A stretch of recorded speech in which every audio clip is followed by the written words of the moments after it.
Assalamualaikum warahmatullahi wabarakatuh. Hello, good morning everyone. Welcome back to my learning video with me Nabila Farihatu Nisa. Today we are going to talk about material development. Then let's check it out.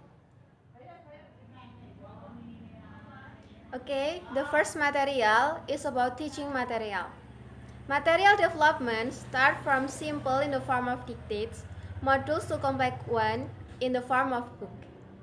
Teaching materials are developed by a lecturer or teacher by referring to the curriculum and syllabus that has been prepared previously. Okay, the next material is about 8 characteristics of effective teaching materials. Good teaching materials must be effective. Tomlinson stated 8 characteristics of effective teaching materials. They are 1. Show an impact. 2. Make it easy for students. 3. Help students to develop confidence. 4. Encouraging and facilitating students to achieve personal investment. And 5. Giving students the opportunity to achieve target language according to their needs. And then giving positive influence in the learning process. 7. Giving opportunity to the student to use different learning style. And the last is maximizing the potential for learning and give students the opportunity to get feedback on the result. Okay, the next material is about 3 principles of material development. The first is relevance. It means that the teaching material is related to achievement of standard of competence. For example, if the expected competency is literal reading, the material presented must be a reading text that has elements of literal information.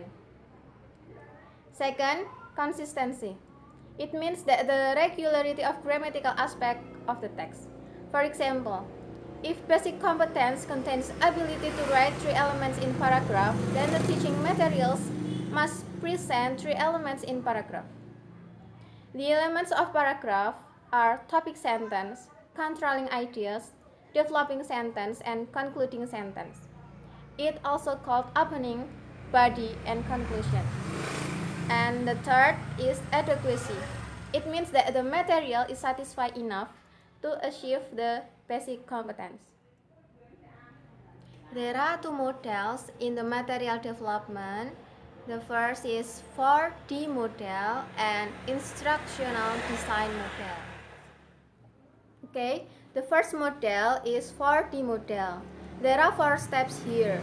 The first is define. It is a process of defining what teaching materials will be developed. It starts from reviewing standard of competence and basic competence that want to be achieved, which has been formulated in curriculum. Second is design. There are 3 ways to make a design. First is writing by yourself. It can be started from scratch. Second, repacking information obtained. And the last is organizing information. And the third is develop. In this stage, the developer compiles the initial draft or text of teaching materials until become the form of design. And the last is disseminate. After the initial draft was revised and become a prototype, the next stage is use the prototype for teaching materials in a class. The second model is instructional design model. This model is divided into 4 parts. The first is initial activities. This stage is to determine the condition in the field compared to the condition desired in the design. And second, prototype development. The first step is identify the goals. Then, these goals are broken down into more specific goals. Then, detailed objectives are put in the form an instructional model to be used. And the third is instructional design development. The final stage of instructional design development is evaluation. The evaluation stage includes prototype testing, and then the last is result analysis. This stage involves three activities. They are, first, tabulating and processing evaluation data, then determining the methods used, the result achieved, and the objectives achieved. And the third is interpreting the data. Okay, the next material is about principles. There are two principles. The first is principle of adaptation, and the second is principle of construction. Principle of adaptation. A good teacher always makes improvements to teaching materials through an adaptation process. It means compiling new teaching materials by referring to existing teaching materials through addition, reduction, technique, or combining more than one teaching material. Okay, the second principle is principle of construction. The principle of construction in the development of teaching materials, which includes language and material preparation, as follows. 1. Use language appropriate to the level of mental development of the learner. 2. Use a clear sentence structure. 3. Has an order of material in accordance with the level of the learner's ability.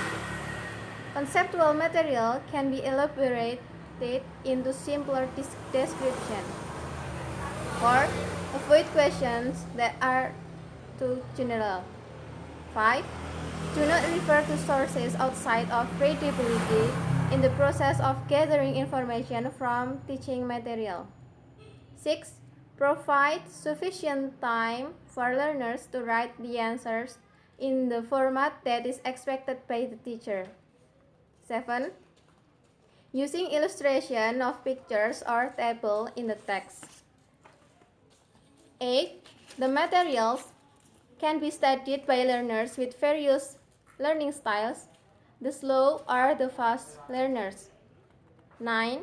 Contain standard of competence, indicators, and clear activity objectives as a source of motivation for learners. 10.